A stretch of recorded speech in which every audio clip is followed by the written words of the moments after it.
Social Security and the PERF that were added in there.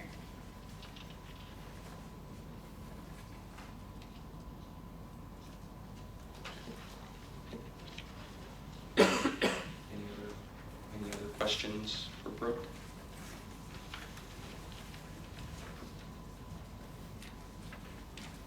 Okay. We'll move on to the sewer rate side of things. Okay. If you look at the sewer summary letter, the first thing that I'm sure you are noticing is a little bit higher of an increase. I will say the last sewer rate increase that was done was in 2016, I believe. So the last time any rate increase was taken into effect as far as metered sales was 2018. So it is a little bit higher, but we are doing the same thing, phasing that into 3 years. So it'll take the same effect January 1st of 2022, 2023, and 2024.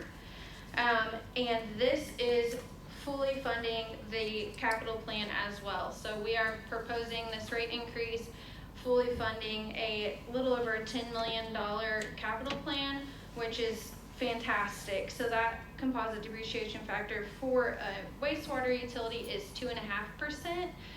So that's just based off of your utility plant and service, which goes straight off of the books and records of Greensburg Sewer. And so with that, that is about $1.5 million annually we are proposing transferring from your operating fund to your depreciation fund to pay for those capital needs. And Greensburg is in the position to do so, which is just huge to be able to, if a business were to come to town or anything came up where you guys needed that fund, those funds available, you have that capability, and at the same time you're hitting your cash reserves of a minimum of 45 days. So the capital improvement plan is just over $10 million, so you'll be funding that, and then years 2026 through 2030 are based on an average spending of those first 5 years. And then this rate increase will bring your coverage, your debt service coverage over 209%, so still not relying on debt, but in the position where if you were to need debt, that you are capable of getting that funding. And then the average bill on the sewer side, it is a $9.31 increase, same thing, phased over the 3 years. So at the final phase, the bill will be around $48.98. And as you can see on this graph, when it comes to the sewer, Greensburg sits right in the middle. So in a great position there as far as comparing by population. And if you guys would like, I can also pull and email it to you surrounding communities. But like we said, it's just a better comparison if we're looking at population, just because that's how many ratepayers are paying into the system.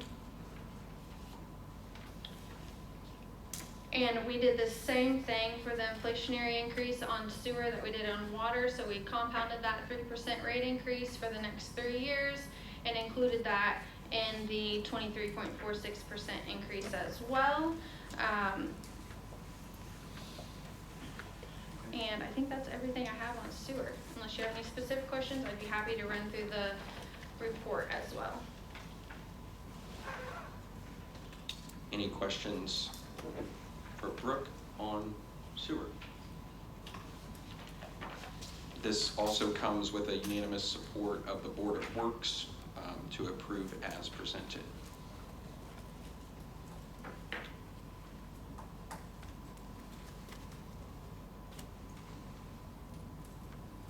Donna, do we need We approve the rate study as presented, and then that directs the rates, right? Yeah, we'll have by ordinance, we'll have new ordinances to pass Okay. like the next month. Next month. Yes. Okay. So with that, council, mostly for your information, but while Brooke's here, any other questions, or we'll go ahead and start drafting the ordinances for that?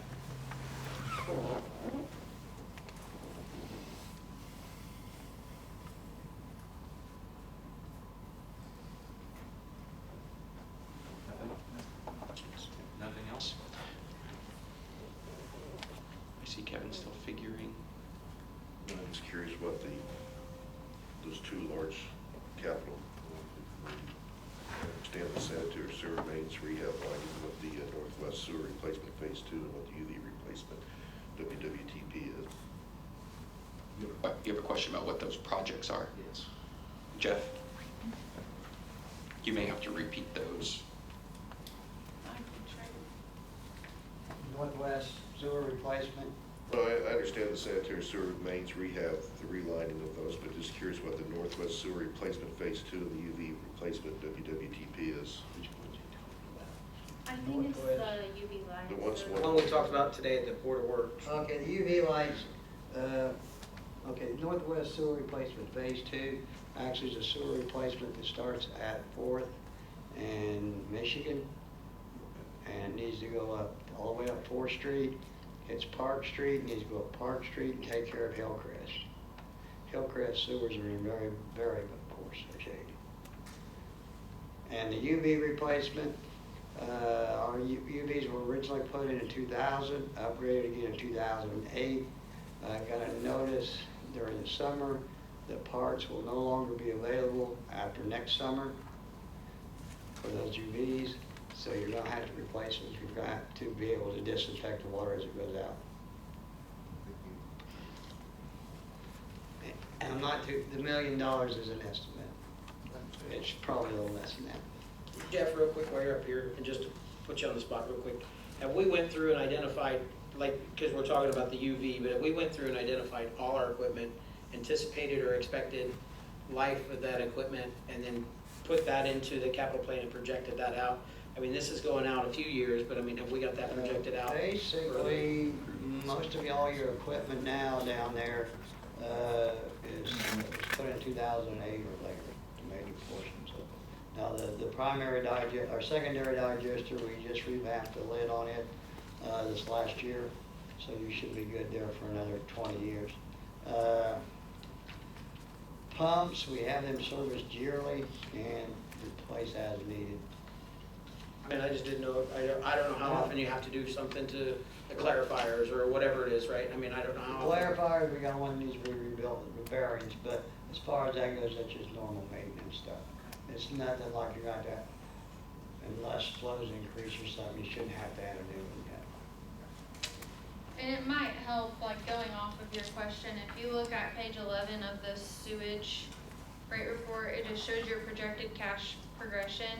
That depreciation fund at the bottom, that is why we are making those transfers, because in utilities, there's always going to be things come up and that may cost a lot, but that's why you see the ending depreciation cash.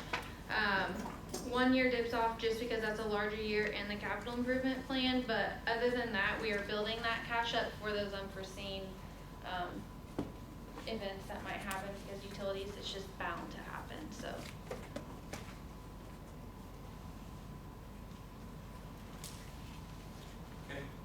Any other further questions? No? Okay, thank you, Brooke, we appreciate it. Council, thank you. Thank you. We'll put together some ordinances that are along those lines. Okay. We have our annual first reading of salary ordinances based on the budget that you just approved.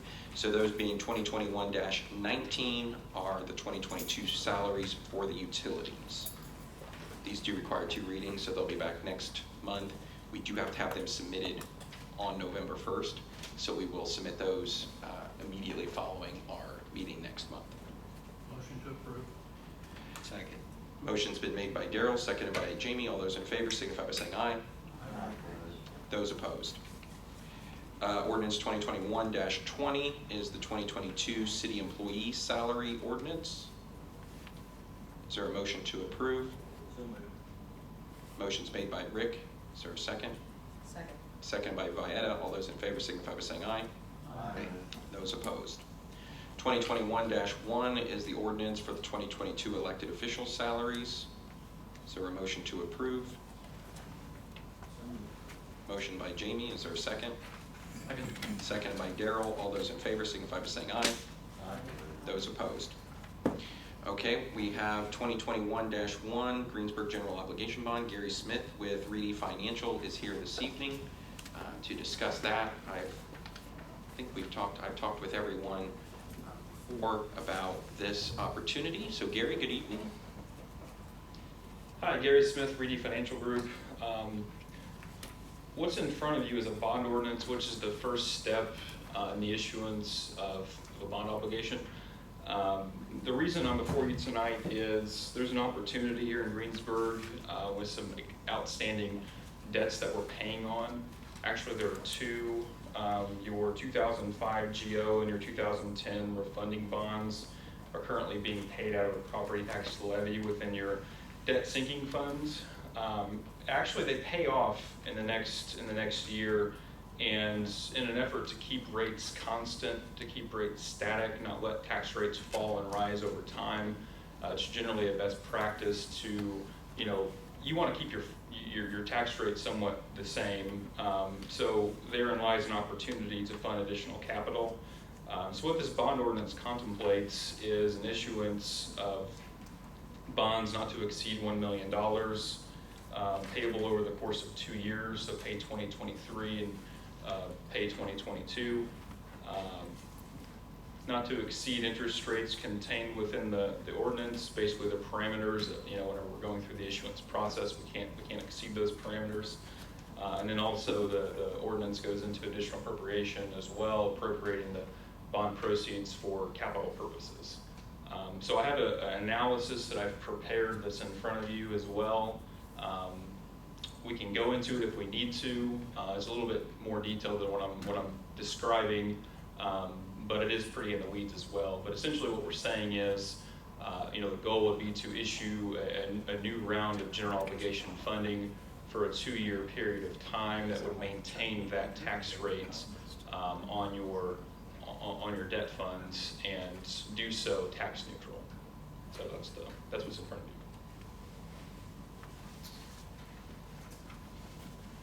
I know Gary brought this up to me when I first got here as an opportunity that was coming down the pike to not only do this, but also allow some flexibility in a couple of years as we make some decisions about long-term planning.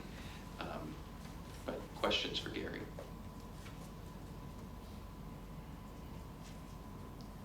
I think it's a good opportunity for us without too much of an impact, and really sets us up for what's coming, hopefully, and what we can do going down the road.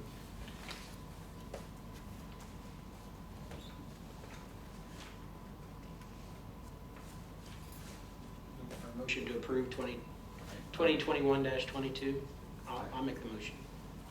Motion's been made by Jamie to approve 2021-22 on first reading. Is there a second? Second. Second by Vieta. All those in favor signify by saying aye. Aye. Those opposed? Okay, thank you, Gary. Appreciate it. Up next, we have trick or treat hours to set. Halloween is on, it says on here, this is a suggestion, Halloween is on a Sunday this year. Some communities are putting them on Saturday evening and some are leaving them on Sunday. The trunk or treat event is Saturday. So if that's something that we would rather see happen. In the past, I know we've always moved it back to Saturday if it's on a Sunday. That'd be my vote. But I am too. Okay. So we will look at Saturday the 30th. Does anyone have preference on hours? 3 to 7 seems a little long. I've seen any communities doing 2 hours or 3. Does anybody have a preference on that? 6 or 4 to 7. What time's the trunk or treat? Kristen, what time's the trunk or treat? 5 to 7. I don't have it in front of me. Hang on. Let's see if I can find it.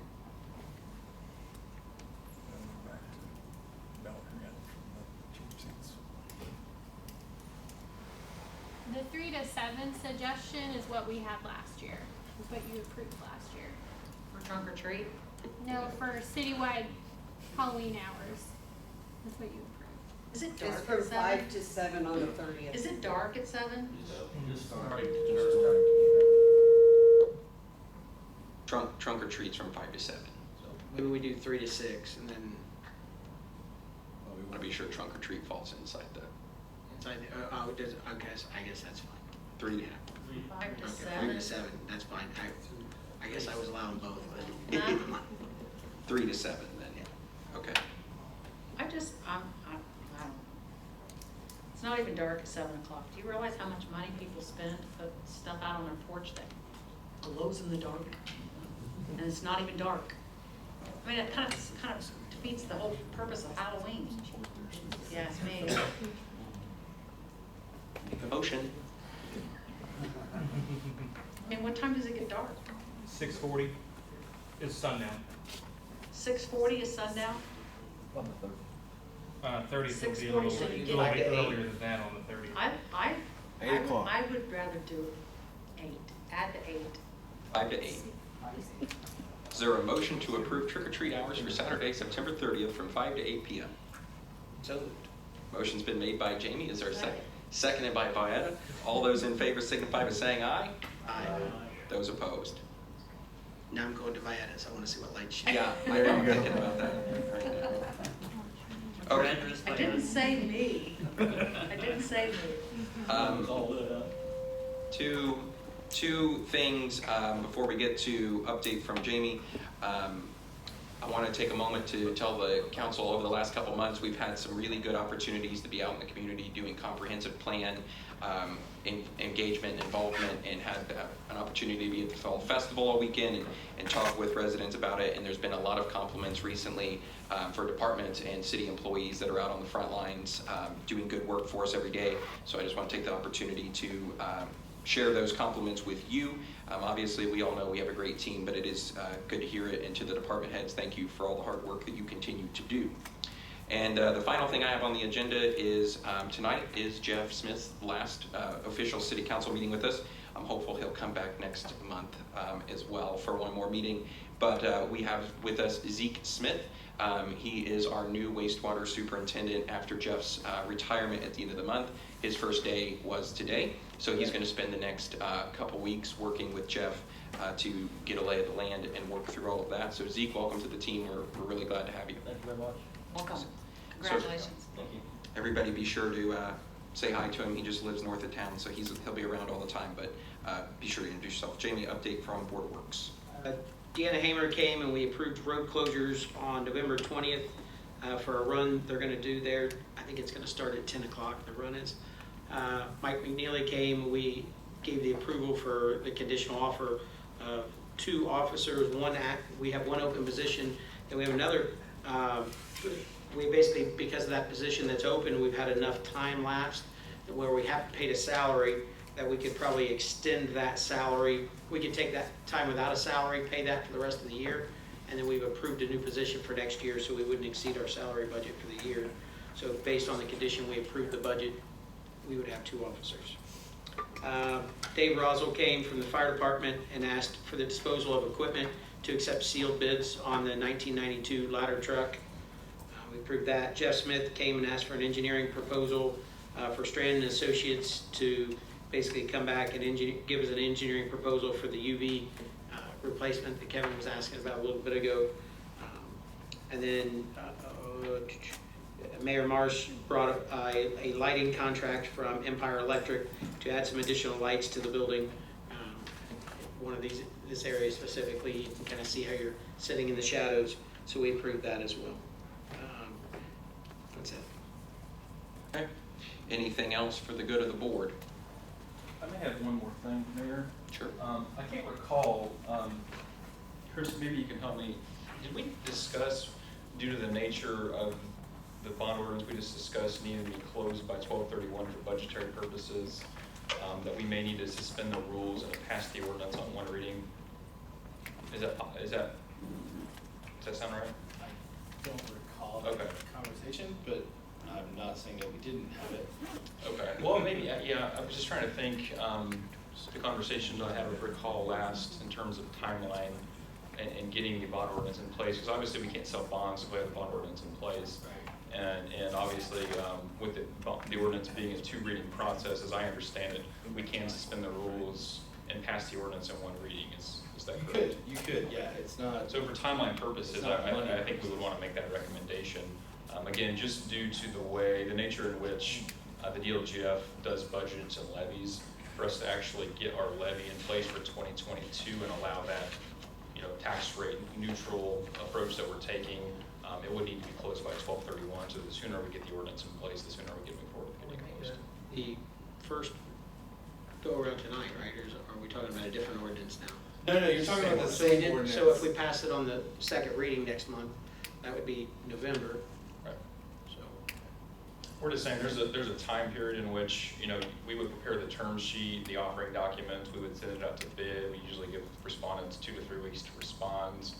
Once they do that, we would award bid. Once we do that, then we would set a closing date. We would close, receive the fundings, in an effort to just expedite the approval process, to give us more time to get through the sale process. Sometimes it's not uncommon to suspend the rules of 2 readings and do the approval in 1 reading. I think with a I don't bond, know, yeah. with a bond and something like that, I don't think we'd wanna, we've made a past practice that we wouldn't do that in one night. I mean, I don't speak for everybody, but I think we've made a past practice, we wouldn't do that.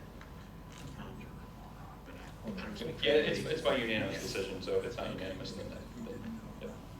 Okay, thank you. Does that give you enough time, or do we need a? I'm trying to pull the timeline up. I just, Well, so Well, clearly, just from what he stated, what had to be done, you're pushing it. The timeline that I provided in your packet came from Barnes and Thornburg, and it says Monday, October 4th, City Council holds additional appropriation hearing, adopts appropriation resolution. And then it says that on the 7th, we're gonna publish notice of determination to issue bonds. And then, second time, distribute the term sheet on the 13th of October, and then on the 27th, there's a bond sale. So the timeline provided is to Gary's point, that tonight is both, because we have to sell the bond. I think this was also,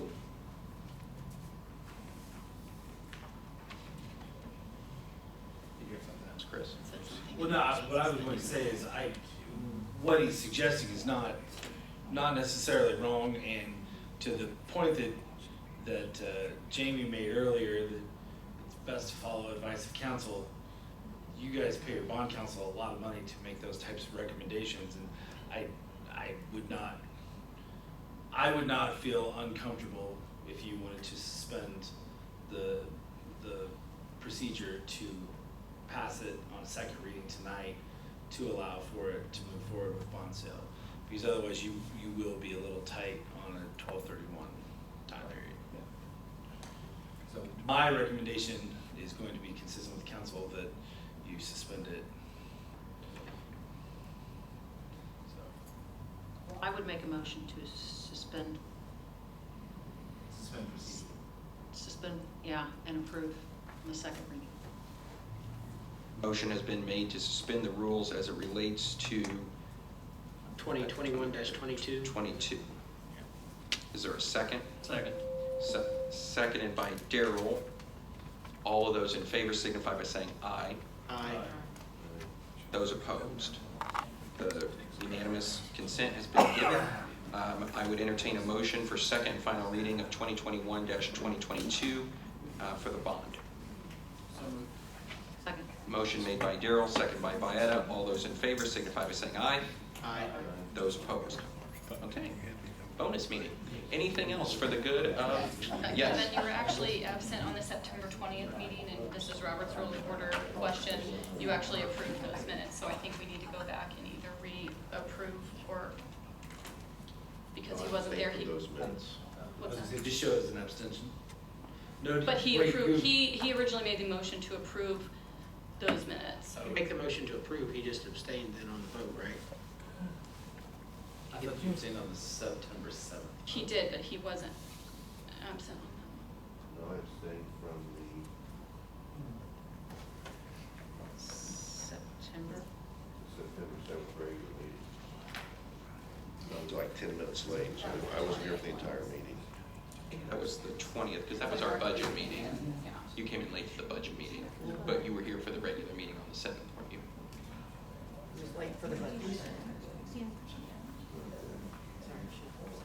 I thought he was there at the budget meeting. Buzzy was just late, and that's why he was saying that he was late to that one, so he can't. So it's still okay for him to make the motion. He just can't, You can make a motion to approve, you just can't, he can't sign off. vote on it. Well, okay, wait, you confused me. He was just late. Hold on. Alright. So the regular September 7th of 2021 meeting, who made the motion to Jamie approve that? and Daryl seconded. Okay. This is for the September 20th special session. Oh, okay. So I don't know. Were you late to that one too? That was the only one that he was late to. He was late to According to the minutes, I was late at the September 7th regular meeting. He was late to the September 7th meeting. I wasn't present at the September 20th meeting, so I don't know if he was late or not. So I think we're good. I thought he walked in right after the roll call, shortly after the roll call. I'm trying to remember it. I've slept since then.